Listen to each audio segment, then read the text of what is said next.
विकास म्हणजे घरं बांधणं, रस्ते बांधणं, ब्रिज बांधणं एवढ्यापुरतं मर्यादित असून चाललं आहे.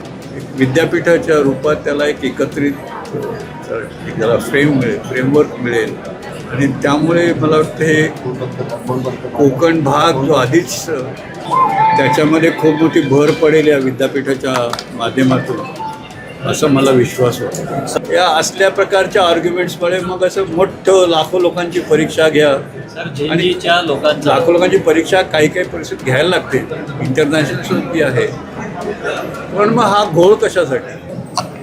सर, आज कोकणातल्या सर्वप्रथम जे विद्यापीठ आहे त्याचं उद्घाटन झालेलं आहे, काय भावना आहेत? खूप बरं वाटतं. असं आहे, कोकण वैचारिकदृष्ट्या म्हणा किंवा शैक्षणिकदृष्ट्या त्याला खूप मोठा वारसा आहे. म्हणजे आमच्या इथे ॲटॉमिक एनर्जीमध्ये एसे कॉम्पिटिशन आम्ही कंडक्ट करतो, तेव्हा म्हणजे आता थोडं चित्र बदललं आहे, पण सुरुवातीला सतत कित्येक वर्ष त्या कॉम्पिटिशनमध्ये पहिला, दुसरा, तिसरा नंबर रत्नागिरीच्या मुलांचा असायचा. सांगायचा मुद्दा असा, आणि कोकणातनं बरेच मोठे मोठे विचारवंत देशाला दिलेले आहेत. तर त्या पृष्ठभूमीवर आणि आजच्या घटकेला ज्या दिशेने जग चाललं आहे त्याच्यामध्ये म्हणजे आपण ज्याला म्हणतो की मानवाची जडणघडण ज्या पद्धतीने व्हायला पाहिजे त्याच्यामध्ये शिक्षणाचं फार मोठं महत्त्व आहे. आणि त्या दृष्टीने मला वाटतं डेरवण परिसरामध्ये जी काही कामं झालेली आहेत, विकास म्हणजे घरं बांधणं, रस्ते बांधणं, ब्रिज बांधणं एवढ्यापुरतं मर्यादित असून चाललं आहे. ते विकासासाठी लागणाऱ्या पायाभूत सुविधा झाल्या.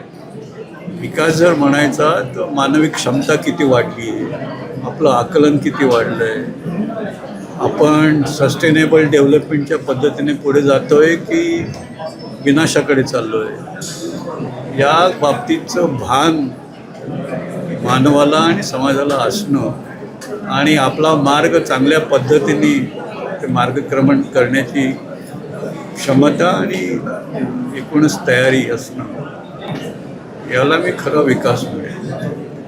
तर त्या दृष्टीने इथे खूप तयारी झालेली आहे आणि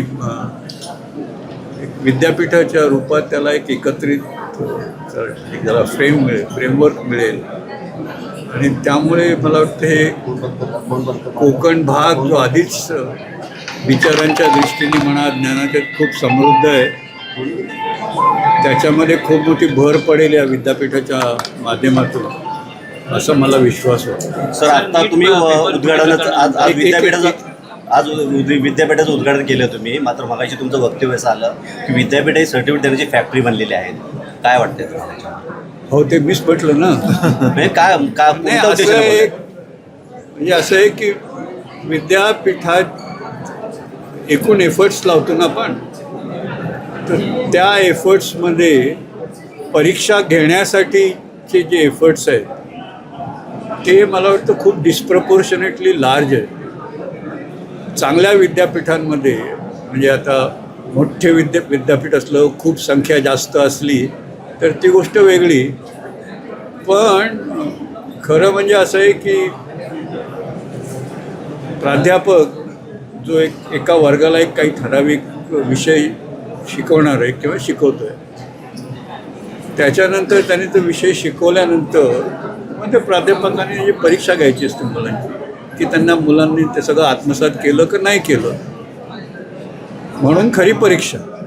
आता ते काम तुम्ही प्राध्यापकांवर सोडा ना, ते कशा प्रकारे असावं मुलांनी. म्हणजे बऱ्याच चांगल्या विद्यापीठांमध्ये मला माहिती आहे की म्हणजे प्राध्यापकांना कशा प्रकारे विद्यार्थ्यांची परीक्षा घ्यायची हे त्याची मुभा त्यांच्यावर असतं. काही म्हणेल की नाही, मी त्यांना विद्यार्थ्यांशी बोलवून एक वागाबोसीसारखं घेऊन मार्क देणार, काही म्हणेल मी त्यांना एखादं क्विज देणार आणि मार्क देणार, काय म्हणेल की मी परीक्षा घेतो. तर हे सगळं जे आहे ते प्राध्यापकांवर सोडावं आणि जिथे जिथे टीचर स्टुडंट रेशो चांगला आहे तिथे हे करणं शक्य आहे. आपल्याकडे काय असं आहे की एकदम एकतर माझा तुमच्यावर विश्वास नाही, तुमचा माझ्यावर विश्वास नाही, मग तुम्ही तुमच्या विद्यार्थ्याला जास्त मार्क दिले मग माझं नुकसान होतं, या असल्या प्रकारच्या आर्ग्युमेंट्समुळे मग असं मोठं लाखो लोकांची परीक्षा घ्या. सर जेएनजीच्या लोकांचा लाखो लोकांची परीक्षा काही काही परिस्थितीत घ्यायला लागते, इंटरनॅशनल सुद्धा आहे, पण मग हा घोळ कशासाठी? त्यामुळे आपले जे एफर्ट्स आहेत ते शिक्षणावर केंद्रित असले पाहिजे.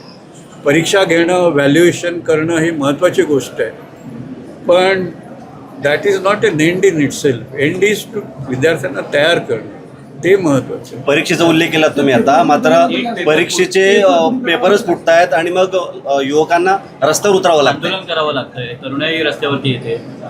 तरुणाई रस्त्यावर येते हे खरं म्हणजे it's a tragic thing to happen. तसं होता कामा नये आणि त्याची कारणं विचारत जात नाही. पण असं आहे की आजच्या घटकेला टेक्नॉलॉजी एवढी प्रगत झालेली असताना you can have a system where परीक्षा म्हणजे the question paper does not exist 2 minutes before actually delivery of question paper to student.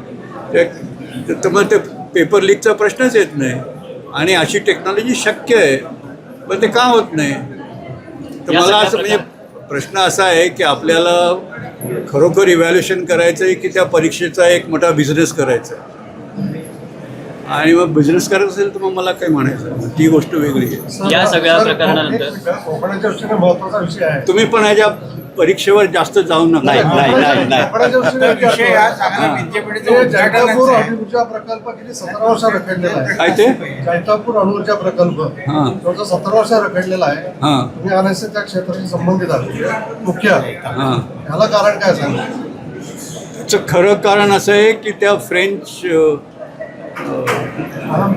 जो EPR सिस्टीम जी आहे त्याची किंमत खूप जास्त आहे आणि अर्थातच आपल्याला जी काही ऑल्टरनेटिव्ह उपलब्ध आहेत अणुऊर्जेच्या माध्यमातून किंवा इतर ऊर्जेच्या संयंत्रांच्या माध्यमातून त्या सर्वांचं शेवटी विजेची किंमत ही आटोक्यात असली पाहिजे. ती जर किंमत अव्वाच्या सव्वा असली तर कशाला? नाही, पण त्यामुळे प्रदूषणाचा जो मुद्दा पुढे केला जातो. प्रदूषणाचा मुद्दा अजिबात नाही. Okay, nuclear energy is clean energy, to take it from me. धन्यवाद. Okay, थँक्यू धन्यवाद. थँक्यू.